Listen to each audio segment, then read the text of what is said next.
Welcome back to College Conversations. I'm Dr. Fedor, and I help you navigate college. Today, I have with me Will Dziura, founder of Soul Trek Coaching. Will helps grassroots leaders and organizations thrive through purposeful leadership development and organizational training. You can find more information on www.soultrekcoaching.com. Will, thank you very much for joining me today. Janice, the sun is shining. It's summertime. It's great to find a moment to reconnect and talk about a new subject for us, interview skills. I'm really excited to dive into this one today. So it's great to be back. Great. So I always have students say, interviewing, how do I get started with interviewing? So I'm hoping that you can give our students some advice on how to get started with interviewing today. So I have 3 tips. And so there's a lot of pieces that going into an interview and a lot of skills you need to develop that you develop over time. Certainly. But for students, the 3 tips that I like to provide, the first one is to know your audience. And so what do I mean by that? When you're going into this interview, you're selling yourself to a group of people who, or a single person who has a specific need. And you want to know what that need is so that you can sell yourself to them in a way that they say, well, that person can help me solve the needs or the problems that we're dealing with. And one of the ways to think about that is every business or company, they have their own language. They have a mission statement, a vision statement. There's cultures that take place within these organizations or these businesses. You want to know a little bit about that so that when you are speaking to them, they can say this person is a good fit. Really, that's the goal. You want them to leave feeling as though having them feel that it's a good fit for them to choose you. So you're suggesting do a little research before the students are networking with this particular company or group of companies or something so that they kind of know the lingo, the lay of the land. Absolutely. The more research, the better for sure. You don't want to be a robot for sure, but knowing who you're interviewing with. I've been on interviews before where students or even seasoned professionals clearly didn't do their homework.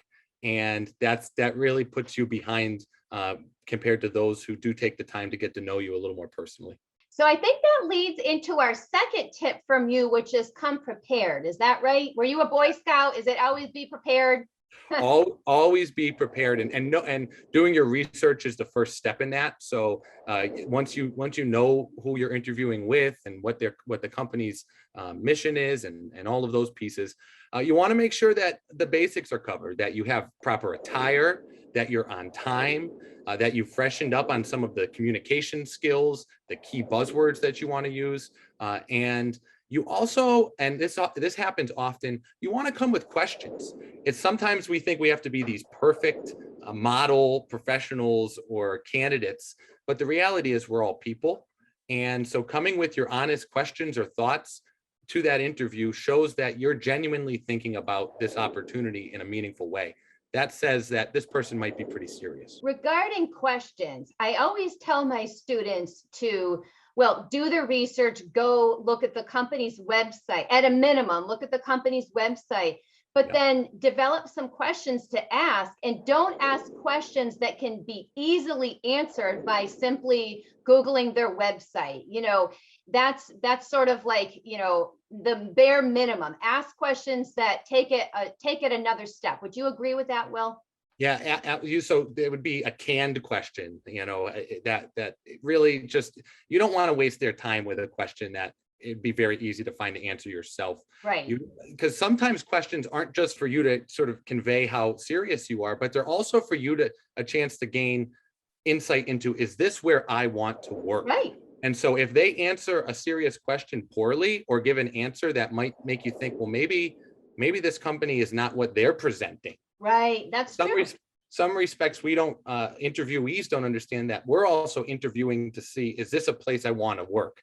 And so you want to ask questions that help you gauge where you're walking into as well. And it gives the students a chance to showcase their critical thinking skills, that they actually looked at the company's website, thought about, where they are in the industry or in the economy or where they are with their product or service, and then asked a question that said, wait a minute, that kind of like put 2 and 2 together, like, where is your, company now post COVID, or, what are you doing in regards to, energy efficiencies or something? all of those pieces. And it goes into my last tip.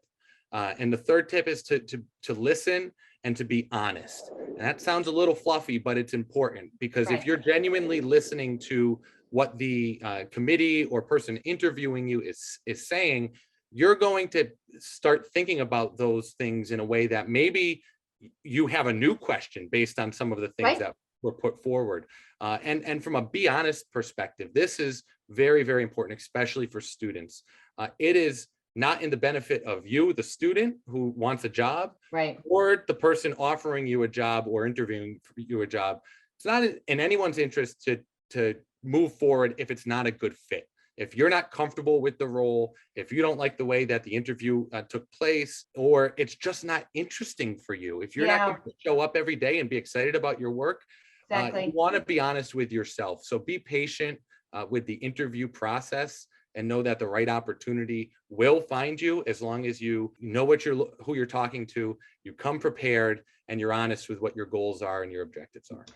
Will, thanks again for joining me on College Conversations. Those are 3 excellent tips. You're very helpful to the students as always. Please remember to hit subscribe and share this video with other students who also might find it helpful. And remember to keep learning.